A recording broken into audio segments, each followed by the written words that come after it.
Selam hoqë, çfarë mendimi ki për ato reja që po punojnë e po i lajnë vjerat vetë me i ba punë të shtëpisë? Aleikum selam rahmetullah. Feja jonë gjithmonë thotë ndihmohunin mes vete në të mira edhe në punë të mbara. Këtu hyn domethënë edhe kjo.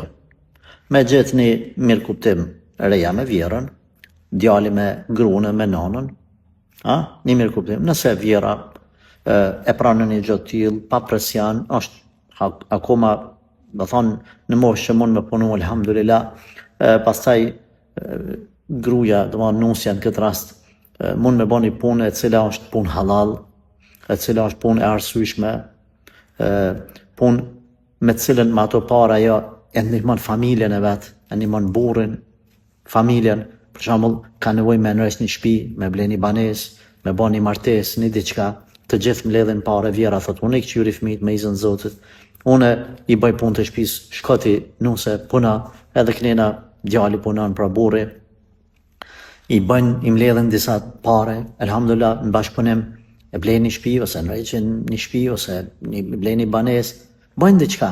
Gjithmonë mirë kuptimi më kanë mes vete.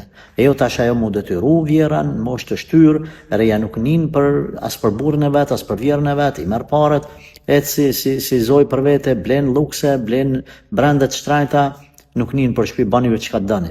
Gjithmonë mirë kuptimi është i mirë. Aty ku s'ka mirë kuptim, nuk ka bereqet në të familje. Prandaj unë nuk po du me thonë tash mos punoje, mos ta lën vjerën se është haram vjera me punu në shtëpi. Nëse mund me punu, pse? Mirë kuptim, mirë kuptim. Mirë kuptim.